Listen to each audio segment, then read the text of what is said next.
पैसों को सही तरीके से हैंडल करने की कला आपके स्मार्टनेस पर नहीं, बल्कि पैसों को लेकर आपके बिहेवियर पर निर्भर करता है। कभी कभी एक जीनियस भी पैसों को गंवा देता है, वहीं कभी कभी एक ऑर्डिनरी इंसान भी पैसों से वेल्थी बन सकता है। साइकोलॉजी ऑफ मनी समझने के लिए पहले एक कहानी के माध्यम से इसके सार को समझने की कोशिश करेंगे। कहानी कुछ इस प्रकार है। बुक के ऑथर एक होटल में काम करते थे, जहां एक टेक्नोलॉजी एग्जीक्यूटिव फ्रीक्वेंटली आता था। वह एक जीनियस था, जिसने यंग एज में बहुत सी कंपनीज बनाई, उसे बेच भी दी। उसके पास बहुत पैसे थे, लेकिन उसका अपने पैसों के साथ रिलेशनशिप बहुत ही स्टूपिड था। वह हर समय अपने साथ नोटों की गड्डियां लेकर घूमता था, फिर बिना शराब पिए और शराब पीकर अपने अमीर होने का शो ऑफ करता था। एक बार तो उसने हद ही कर दी, जब उसने अपने दोस्त को बहुत से पैसों की गड्डियां देकर कहा उसे गोल्ड कॉइन में कन्वर्ट करवाने के लिए। फिर वह अपने दोस्तों के साथ समंदर के पास गया, जिसमें उसने एक गेम खेला, जिसमें जो गोल्ड कॉइन को समंदर में ज्यादा दूर तक फेंकेगा वही जीतेगा। पैसों के साथ ऐसा बेहुदा व्यवहार सिर्फ मस्ती के लिए। अब आप सोच सकते हैं कि उसका यह बिहेवियर कितने समय तक चला होगा। ज्यादा लंबा नहीं। ऑथर बताते हैं कि उन्हें कुछ सालों बाद पता चला कैसे वह बैंकरप्ट हो गया। इस कहानी के साथ ऑथर एक और इंसान की कहानी बताते हैं, जिसका नाम रोनाल्ड जेम्स था। वह एक साधारण अमेरिका के गांव से बिलोंग करने वाला सफाई कर्मचारी था। यह साधारण आदमी जब 92 साल की उम्र में मरा, तो देश विदेश के अखबारों में उसकी चर्चा हुई। चर्चा इसलिए हुई क्योंकि मरने के समय उसकी नेटवर्थ 58 करोड़ थी, जिसमें से उसने 15 करोड़ अपने सौतेले बच्चों को और वही 43 करोड़ चैरिटी में दे दिए। अब एक साधारण अमेरिका के गांव से बिलोंग करने वाले सफाई कर्मचारी के पास इतने पैसे कहां से आए? जब इसका पता लगाया गया तो पता चला कि उसकी कोई लॉटरी नहीं लगी थी। वह तो एक साधारण जीवन जीता था। जितने पैसे बचा सकता था उसे ब्लू चिप कंपनी के स्टॉक में लगाकर भूल जाता था। फिर कई दशकों बाद कंपाउंडिंग के पावर ने उसकी छोटी छोटी इन्वेस्टमेंट को इतना बड़ा नेटवर्थ बना दिया। ऑथर टेक्नोलॉजी एग्जीक्यूटिव और सफाई कर्मचारी को कंपेयर करते हुए बताते हैं कैसे जीवन में बहुत सारा पैसा कमाना और फिर उसे बनाए रखने के लिए किसी टेक्निकल नॉलेज की जरूरत नहीं है। आप पैसे के साथ कैसे बिहेव करते हैं, इसकी जरूरत है। पैसा कमाने की कला एक सॉफ्ट स्किल है। कोई भी इंसान सीखकर फाइनेंशियल सक्सेस पा सकता है। एक टेक्नोलॉजी एग्जीक्यूटिव जीनियस होने के बावजूद बैंकरप्ट हो जाता है। दूसरा, एक सफाई कर्मचारी ज्यादा पढ़ा लिखा न होने के बावजूद करोड़पति बन जाता है। इससे पहले कि आप वीडियो में खो जाएं, मैं अपना इंट्रोडक्शन दे देती हूँ। हेलो दोस्तों, मेरा नाम है शिल्पा मौर्य और आप देख रहे हैं अपना YouTube channel special books learning. आपको हमारा वीडियो कैसा लगता है हमें कमेंट करके जरूर बताएं, और आगे किस टॉपिक पर वीडियो चाहते हैं यह भी कमेंट कर सकते हैं। तो चलिए ज्यादा देर ना करते हुए करते हैं समरी को सीधे start. No one's crazy. Author example देते हैं लॉटरी टिकट का। अमेरिकन जनता movies, video games, music, sporting events और बुक्स के कंबाइन अमाउंट से ज्यादा लॉटरी टिकट खरीदने में खर्च करते हैं। आपको यह जानकर हैरानी होगी कि ज्यादातर लॉटरी टिकट कौन खरीदता है? न अमीर, न मिडिल क्लास, बस गरीब लोग। वह गरीब लोग जो इतने गरीब हैं जिन्हें अगर इमरजेंसी हो जाए तो 30 से 35 हजार अरेंज नहीं कर सकते। ऐसे गरीब लोग वहां पर सालाना 30 से 35 हजार रुपए की लॉटरी टिकट खरीद लेते हैं। What financial sense does it make? ऐसा क्या फाइनेंशियल सेंस लॉटरी टिकट खरीदने का बनता है? वह पैसा जो इमरजेंसी के समय उनके काम आ सकता है, उससे वह लॉटरी टिकट खरीद लेते हैं। क्या यह फाइनेंशियल डिसीजन आपको सही लगता है? आप शायद कहेंगे नहीं, ये क्रेजीनेस है। लेकिन जो आपको और हमको क्रेजी लगता है वह गरीब आदमी के लिए रैशनल और वाइज डिसीजन है। कैसे? उसके लिए ऑथर गरीब आदमी की सोच के बारे में बताते हैं। गरीब आदमी जो लॉटरी खरीदता है वह कहता है हम लोग जो महीने में कमाते हैं उससे ज्यादा खर्च हो जाता है। सेविंग्स की तो कोई पॉसिबिलिटी ही नहीं होती। बहुत ज्यादा सैलरी, वोकेशंस, बड़ी गाड़ी, बड़े घर, ये सब हमसे बहुत दूर हैं। उतना ही कि हम अपने बच्चों को बड़े कॉलेज में एडमिशन करवा सकते हैं। ये सब हमारे लिए सपना है। इन सपनों को जो मिडिल क्लास और अमीर जी रहे होते हैं, ऐसे सपने को साकार होने के चांसेस हमें सिर्फ लॉटरी टिकट खरीदकर और लॉटरी लगने पर ही लगते हैं। लॉटरी टिकट खरीदते हुए हमें लगता है कि हम सपनों को सच करने के लिए पैसे दे रहे हैं। आपको यह क्रेजी लगेगा क्योंकि जो हमारे लिए सपना है वह बहुत से लोगों को आसानी से मिला हुआ है। आप में से तो बहुत से लोग उसकी वैल्यू भी नहीं करते। इस कहानी और एग्जाम्पल के माध्यम से ऑथर बताते हैं, गरीब हो, मिडिल क्लास या रिच, ज्यादातर मनी रिलेटेड डिसीजन या फाइनेंशियल डिसीजन एक्सेल की शीट पर वर्किंग करके नहीं, इंसान के अपने इंडिविजुअल सर्कमस्टांसेस और इमोशन से प्रभावित होकर लेता है। जो मैं डिसीजन लूंगा वह आपको क्रेजी लग सकता है, जो आप डिसीजन ले वह मुझे क्रेजी लग सकता है। आपकी फाइनेंशियल सक्सेस इस पर डिपेंड करती है, आप अपने इमोशंस, सर्कमस्टांसेस और कैलकुलेशन को साथ में रखते हुए पैसों के साथ कैसा बिहेव करते हैं। Luck and risk. Bill Gates की कहानी तो आपने सुनी ही होगी। बिल गेट्स साल 1968 में जब एक स्कूल में पढ़ते थे तो उसी समय पूरी दुनिया में 30 करोड़ सिमिलर स्टूडेंट्स थे जो हाई स्कूल में पढ़ते थे।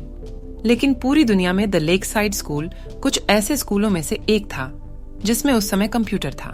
स्कूल के पास इतना पैसा और दूरदर्शिता थी कि उन्होंने अपने स्कूल के लिए कंप्यूटर खरीदा। बिल गेट्स और उनके दोस्त पॉल एलन लाखों करोड़ों बच्चों में से एक थे, वह लकी स्टूडेंट जिन्हें उस समय कंप्यूटर का एक्सेस मिला। बिल गेट्स ने यह बात ऑन रिकॉर्ड भी कही है, अगर उनका स्कूल लेक साइड नहीं होता तो शायद माइक्रोसॉफ्ट भी नहीं होता। इस तरह और भी बहुत सारे फैक्टर्स थे बिल गेट्स के सक्सेस होने के, लेकिन लक उनमें से एक था। बिल गेट्स के एक और दोस्त केंट एवंस की बात करते हैं। केंट एवंस बिल गेट्स और पॉल एलन के बेहतरीन दोस्त थे। उनके सभी कंप्यूटर एडवेंचर के पार्टनर थे।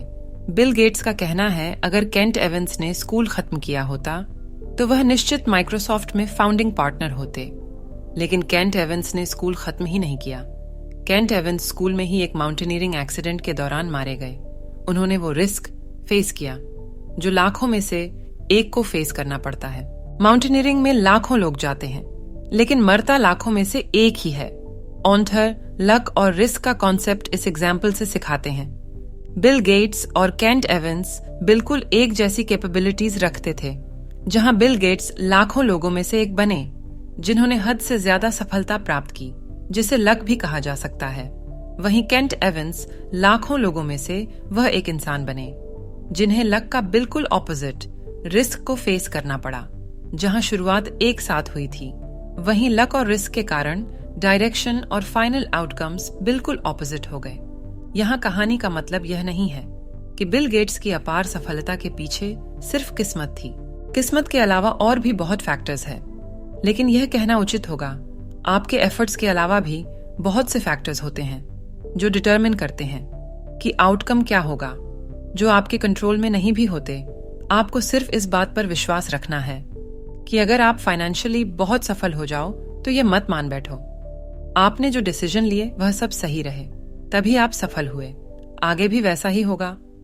अगर आप फाइनेंशियल फेलियर का सामना करो तो यह मत मान लो जो आपने डिसीजन लिए सब गलत थे, इसलिए आप असफल हुए।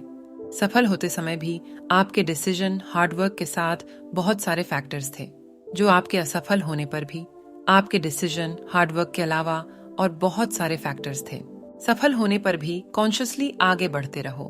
असफल होने पर भी सिचुएशंस और सर्कमस्टांसेस को पीछे छोड़कर आगे बढ़ते चलो जब तक सभी फैक्टर्स आपके फेवर में आकर आपको सफलता न दिला दें। Never enough when rich people do crazy things.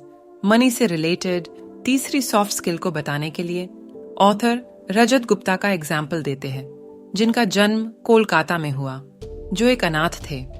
ऐसे सर्कमस्टांसेस में रहने के बावजूद 40 साल की उम्र में रजत गुप्ता दुनिया के सबसे प्रेस्टिजियस कंसल्टिंग फर्म मैकिन्सी के सीईओ बने। इसके अलावा भी बहुत सारे इन्फ्लुएंशियल रोल में भी वह रहे। साल 2008 में उनकी नेटवर्थ करीब $100 मिलियन थी। उतना पैसा उन्होंने इकट्ठा कर लिया कि अगर इतने पैसों को बैंक में रखकर उसकी इंटरेस्ट इनकम भी आए तो 50,000 प्रति घंटे बिना कुछ किए कमाए जा सकते हैं, वो भी 24 घंटे हर रोज। लेकिन यह भी उनके लिए काफी नहीं था। वह करोड़पति से बहुत ही डेस्परेटली अरबपति बनना चाहते थे। उस समय वो गोल्डमैन सैक्स, जो दुनिया की बड़ी इन्वेस्टमेंट बैंकिंग कंपनी है, उसके बोर्ड ऑफ डायरेक्टर में शामिल हुए। अपने अरबपति बनने के डेस्परेशन में इतनी वेल्थ होने के बावजूद भी उन्होंने सेटिस्फैक्शन न होने के कारण ऐसा काम किया जिसने उनकी इतने सालों की रेपुटेशन को मिट्टी में मिला दिया। उन्हें इनसाइडर ट्रेडिंग के गुनाह के लिए दोषी पाया गया। दोषी करार होने के बाद उन्हें जेल जाना पड़ा। इनसाइडर ट्रेडिंग का मतलब था ऐसी इंफॉर्मेशन जो उन्हें बोर्ड मीटिंग में मिलती थी, जो कॉन्फिडेंशियल होती थी, उसे उन्होंने अपने फाइनेंशियल गेन के लिए बेचा। ऑथर रजत गुप्ता के एग्जाम्पल के साथ बताते हैं, ऐसे बहुत सारे लोगों के साथ ये प्रॉब्लम होती है। एक फाइनेंशियल गोल अचीव करने के बाद वह दूसरा फाइनेंशियल गोल अचीव करना चाहते हैं। लखपति से करोड़पति और फिर अरबपति। कुछ भी उनके लिए इनफ नहीं होता। यह इनफ शब्द बहुत मायने रखता है। यह बताता है कि इंसान को फाइनेंशियली एक गोल पोस्ट बनाना चाहिए, ऐसा गोल जिसमें आपकी सभी नीड्स और रीजनेबल वांट्स पूरी हो सके। इसके बाद सब लालच है जो आपका पीस ऑफ माइंड खराब कर सकता है। तो सबसे जरूरी फाइनेंशियल स्किल है कि आप इनफ की डेफिनेशन जरूर बनाएं। उसके बाद रुक जाएं। पैसे से ज्यादा अपने परिवार और अपनी सुख शांति को ज्यादा महत्व दें। सोशल कंपैरिजन यह स्किल अटेन करने में सबसे ज्यादा प्रॉब्लम क्रिएट करता है। उसके पास BMW है, मेरे पास भी होनी चाहिए। ऐसी सोच को छोड़ना बहुत ही जरूरी है। इस इम्पोर्टेंट स्किल को सीखने के लिए तो अपने लिए क्लियर इनफ की डेफिनेशन बनाना, उस फाइनेंशियल स्टेट्स को अचीव करने के डायरेक्शन में काम करना, फिर तो रुक जाना बहुत इंपॉर्टेंट फाइनेंशियल स्किल है। कंपाउंडिंग।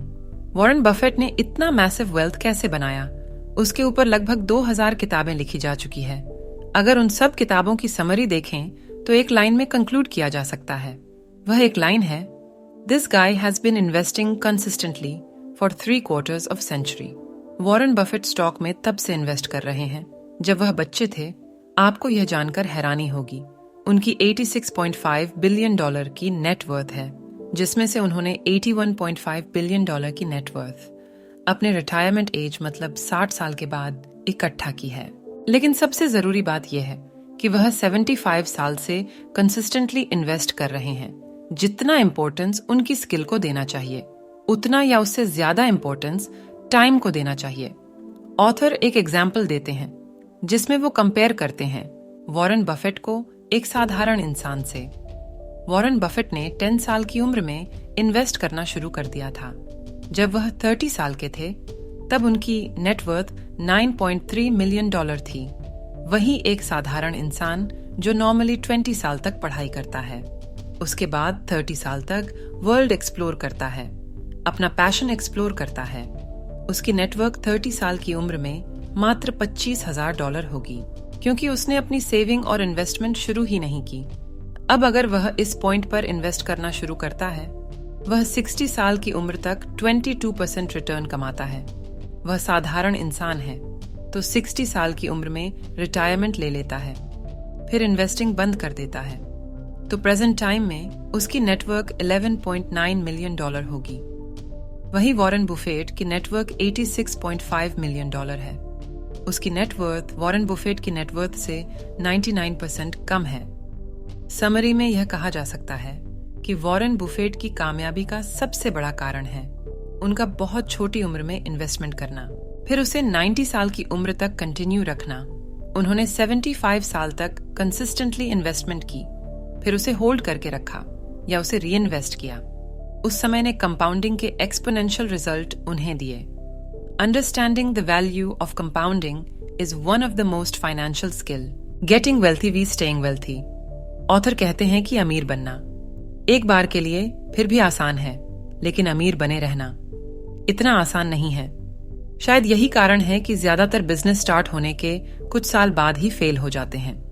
बहुत सारे सेलिब्रिटीज के एग्जाम्पल हैं, एक बहुत अच्छा फाइनेंशियल स्टेटस अचीव करने के बाद भी ब्रोक हो गए।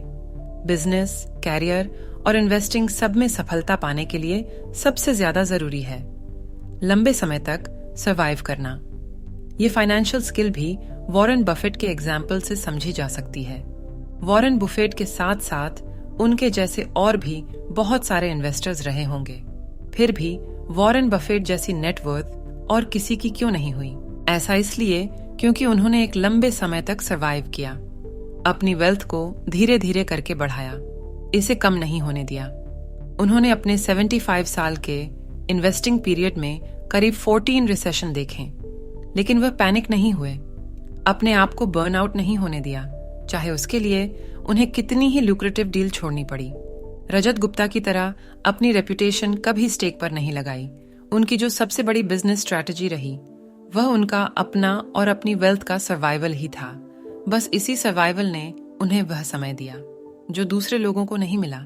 उसी समय ने अपना जादू दिखाया।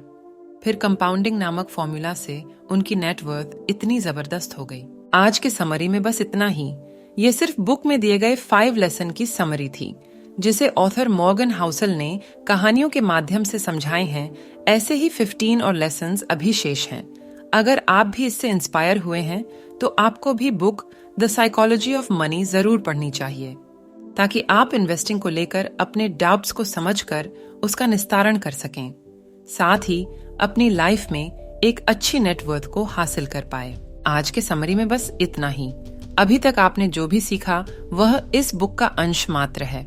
आपको और भी डिटेल में जाननी है तो आप इस बुक को पढ़ सकते हो। अगर आप इस बुक को खरीदना चाहते हैं तो लिंक डिस्क्रिप्शन में दिया हुआ है, आप वहां से जाकर के खरीद सकते हैं। आपको समरी कैसी लगी हमें कमेंट करके जरूर बताएं। चलिए मिलते हैं किसी और मजेदार समरी के साथ।